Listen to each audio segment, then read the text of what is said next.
What if the Garden of Eden really existed somewhere on Earth?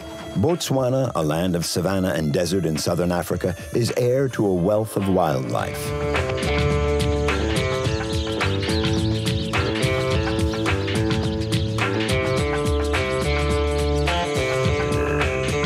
From the desert sands to the oasis of a lush delta, the Okavango is the river that never reaches the ocean. It vanishes into the sands of the Kalahari.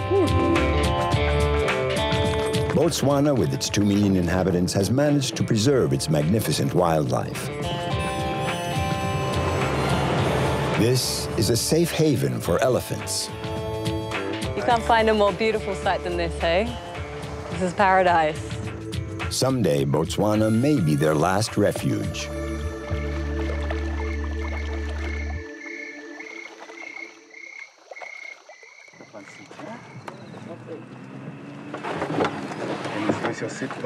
Tempe Adams, a young Australian biologist, has been studying African elephants, and for the last 4 years has been living an adventure here in Botswana.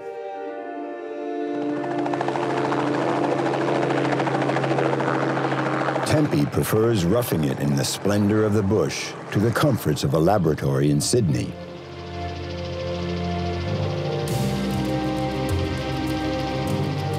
Mogomotsi is flying with Tempe over the Chobe River, where thousands of elephants gather every year.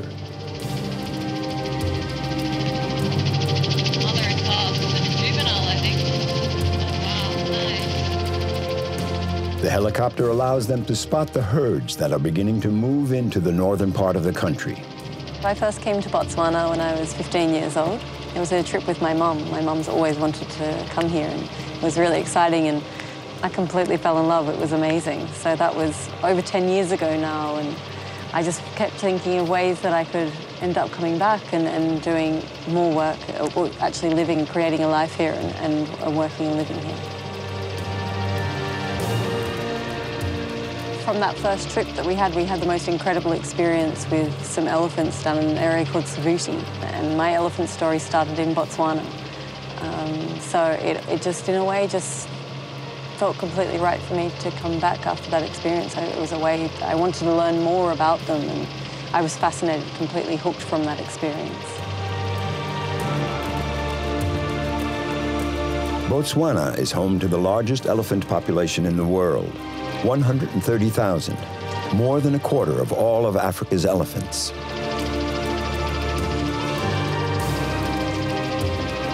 Almost everywhere else, elephants are being slaughtered by ivory poachers. In 2014, Botswana became the first African country to outlaw the hunting of all species of animals.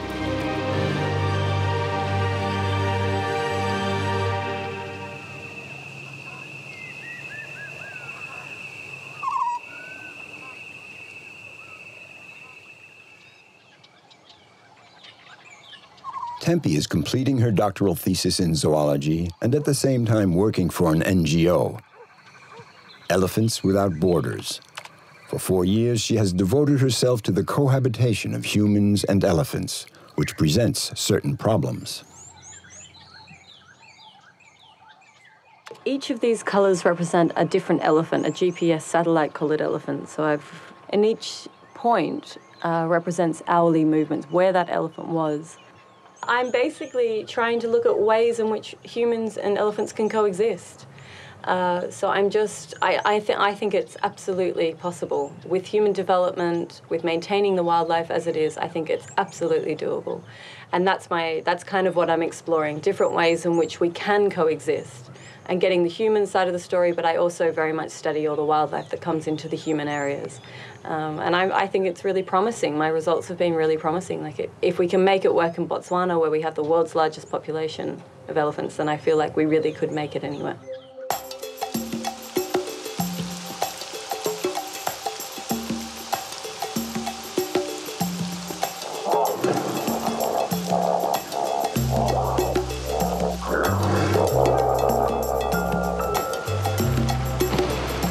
Thanks to her bird's-eye view from the helicopter, Tempe has localized several families of elephants in the Chobe National Park. Now she's tracking them down on the ground. Her first contact is with a solitary male on the riverbank. The elephant doesn't seem too happy about the encounter. So this is a teenage male. Hello. He's giving us a nice little warning.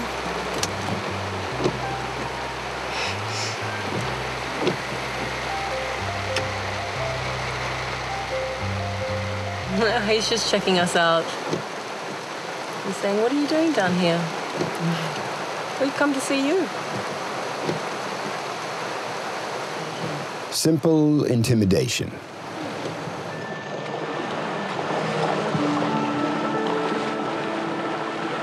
Elephants are unpredictable. Now that the sun is shining once again, the elephants all come out of the forest.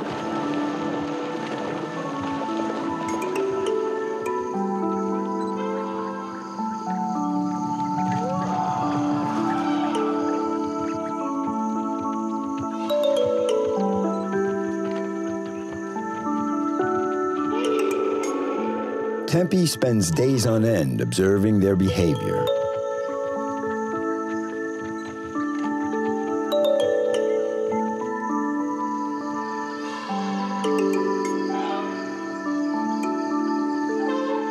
You can't find a more beautiful sight than this, hey? This is paradise.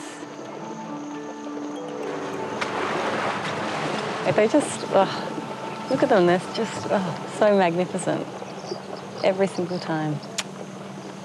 It's like seeing good friends.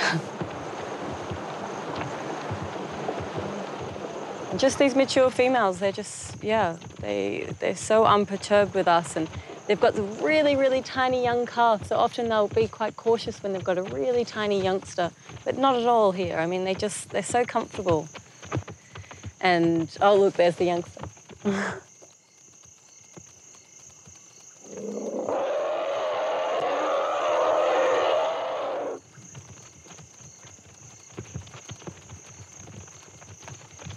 In The Roots of Heaven, the French novelist Romain Gary writes that elephants are the most beautiful and noble manifestation of life.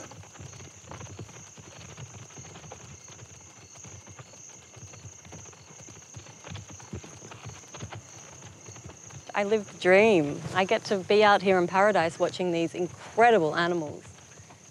Absolutely be exactly the kind of animals they're meant to be, and you know, it's completely, I'm speechless basically. And every day I have a moment absolutely every day when I live here of just going, wow, just total wow. I'm so content and so appreciative that I could be here.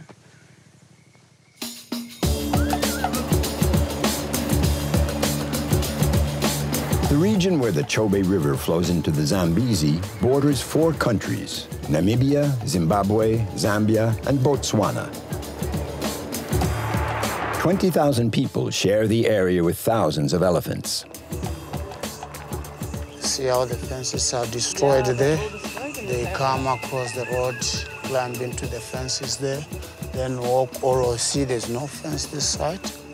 Then they eat the fruits, the trees, so the elephants. Tempe's friends nicknamed her Miss Elephant. Today, Stephen, a former safari guide turned filmmaker, is strolling the streets of Kazane with her. He's preparing a film on the coexistence between humans and wild animals. No. Hi. Hello. How are you? Well, how are you? I'm good. Wow, my goodness me, you have beautiful grass here. Thank you. Do you have a problem with the elephants here? Oh, yes. Yeah? And it's a problem. It's a problem, yeah. So how often do you think they come in? Sometimes they come every day, sometimes twice in a week. It depends. It depends on the time of year, if it's dry season or wet season. Yeah. Wow. Are you scared when they come in? Yes, oh, my friend, yes, I'm scared because that thing is big. Oh. And how do you make it go away? I just ran in the house, then I started clapping my hands, and then they ran away. Do they run away when you clap? Yes. They do. This coexistence can be problematic, but Tempe would like to convince all the inhabitants that it is possible to live in harmony with the elephants. Here in Kazane, corridors crossing the inhabited zones have already been cleared to allow the animals access to their watering holes.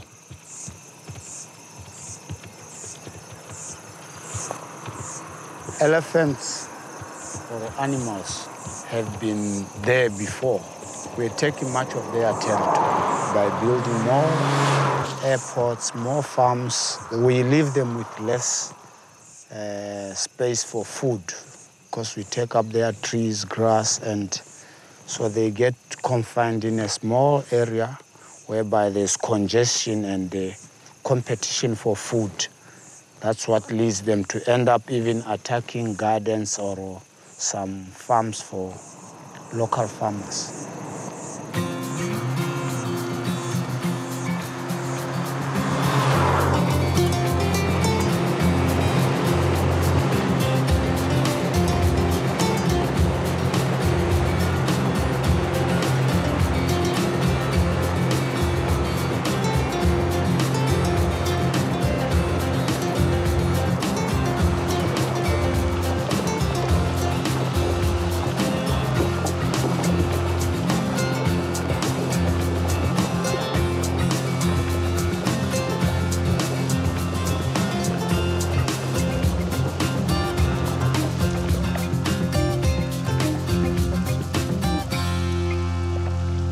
What I found in my work is elephants are adapting to different human practices and human behaviour, which is phenomenal. I mean, elephants know where's safe, they know where's not safe, they know when there's lots of human activity going on, they know when there's poaching, they know when there's civil war going on. I mean, we used to see a far greater movement of elephants going up into Angola, and that movement's really reducing now. And that was, I would say, would be a result of the war and the conflict that was going on there. And I think that's really the key to the future of elephants and elephant management is they are now adapting to what we do, which I think is just phenomenal. And I think that shows a lot of promise for them.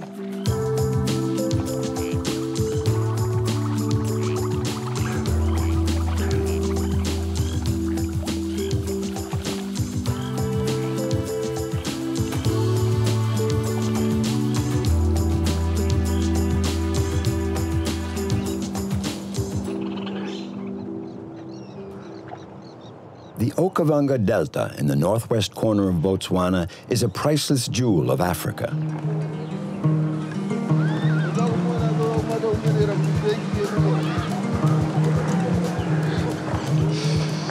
This is where Tanik Dinonoka was born. Everyone knows him here in the village of Echa. Tanik was orphaned very young, so he and his brothers had to learn how to make their own way. He's a generous, cheerful, and resourceful man.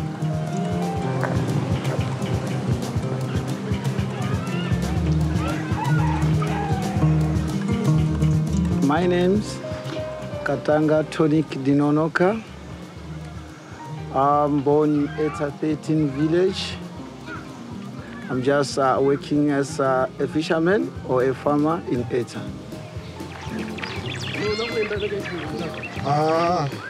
In the village or in the country as well, if somebody is in need, they have to ask me to assist. If possible, I can give hand. It doesn't mean that to help is money. No, it's just to give. Yes.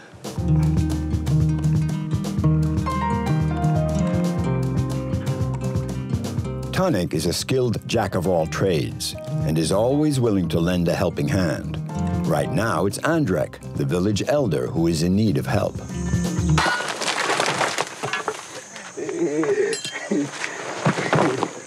A few weeks ago, his farm was completely destroyed by fire, a severe blow for the 89-year-old man.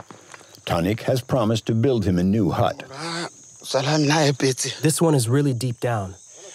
There's no way I can do this on my own. This is all that's left of Andrek's farm.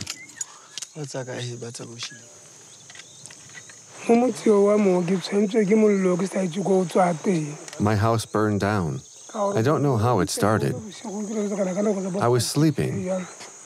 It was 3 o'clock in the morning. I was so shaken I went to ask the government people for help. But I didn't get anything. Just a few weeks ago, this looked like a normal little bush village. Then the flames did their sinister work. Tonic is trying to salvage what he can.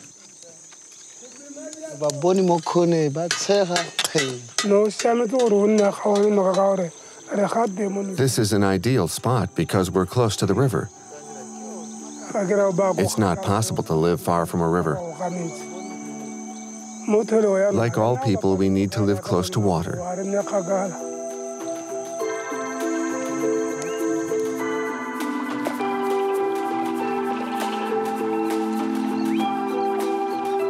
Tonic will get to work in a few days once he has assembled the necessary building materials. He sets out to find the wood, the reeds, the straw, and anything else he may need to fulfill his promise.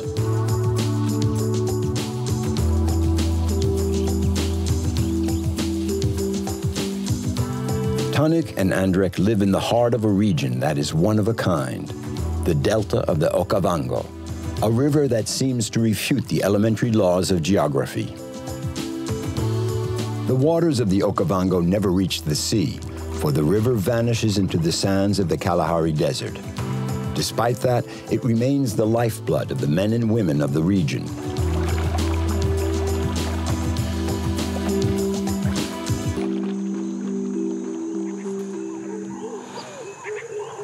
Tonic is one of the rare inhabitants of the Okavango Delta.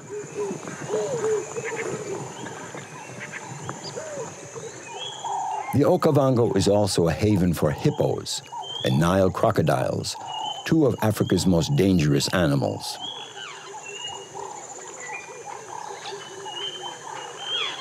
I'm just alone here in the nature. Listen at the birds. And I can see some catfish making some bubbles and some different birds calling around. And sometimes maybe there are some crocodiles here. I don't want to disturb them, and I don't like them to see me because I'm alone here.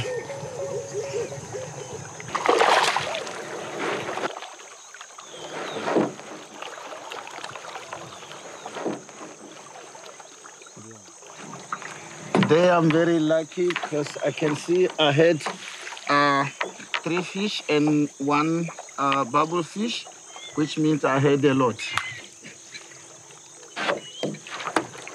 There was nothing which like crocodiles and hippo which was disturbed my net. You can see it is very free and it catch lots of fish, nothing was disturbing it.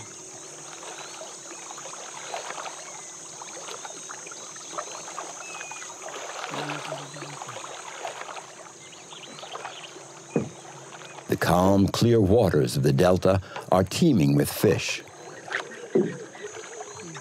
The delta, it supplies us with a lot of things.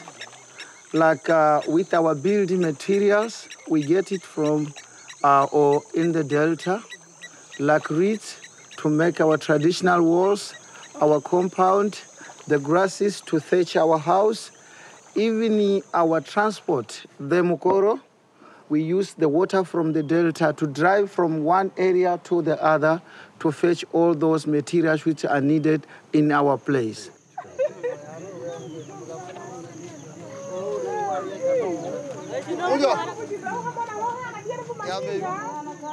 Tonic and Andrek have come to this village to buy bundles of straw gathered by the women during the last rainy season.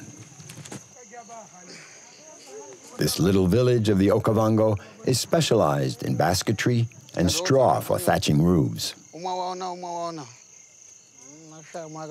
The sun is blazing and all the vendors are eager to show Tonic their goods. I'm looking for some grasses which I can use to thatch the old man's house. And while I'm looking at the grasses, some they are okay, some they are worn up or tattered up. You can even see the inner part of it, but it's okay. We can take some which are good, and we leave those ones which are not good to be used to thatch the house. 31. How many did you give? 14. And you? 10.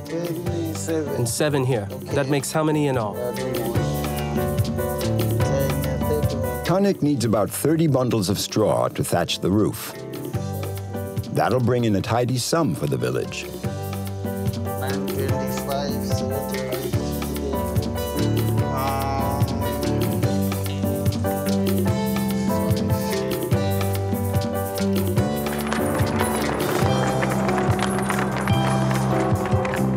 Andrek is the oldest man in the village. He has the gift of never losing hope. Plus, he has the power to ward off bad luck and to predict the future. It's up to him and fate to choose the site for his new home.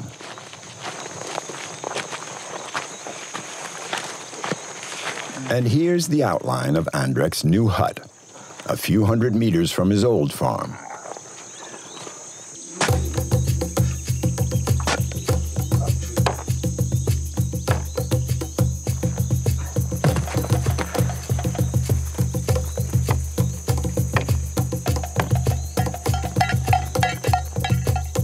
The workers keep up a good pace despite the scorching sun. Tanik throws himself into his work. Andrek has left the evil spirits behind.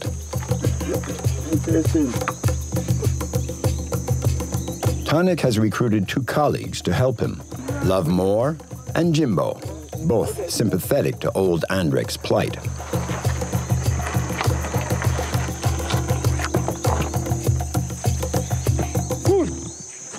It's the evening of the 3rd day. They've laid the foundation and erected the framework.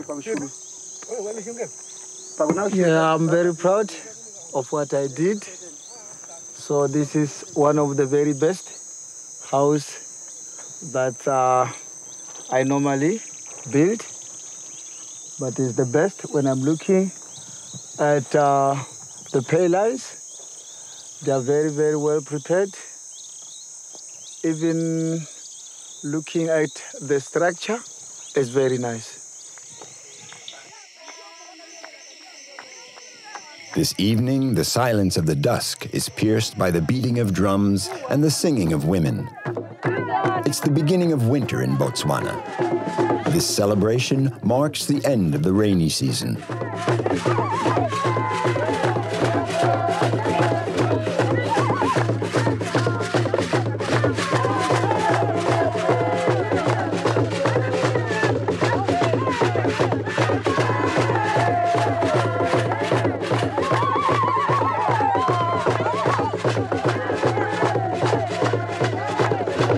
Tanik has earned the right to have a good time tonight, for he's dancing to celebrate the promise he made to Andrek as well.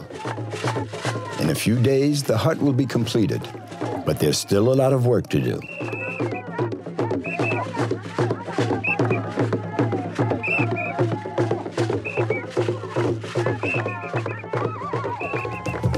The building crew is busy roofing the hut. Once again, Tanik has proved that he is a man of his word. And in a few days, Andrek will have a new hut, the first of his future farm. Mr. Andrek will remember me in the future as his son who helped her to make the first house in a new place. So that people who are going around here, they can see it in their face and see how nice the house is. Then they will be happy. Maybe sometime they will hire me to come and do the traditional house for them. Here in the heart of the Delta, this kind of solidarity is widespread. In this corner of Africa where man's wealth is not measured by his possessions, a great friendship has just been sealed between an orphan and an old man of the Okavango.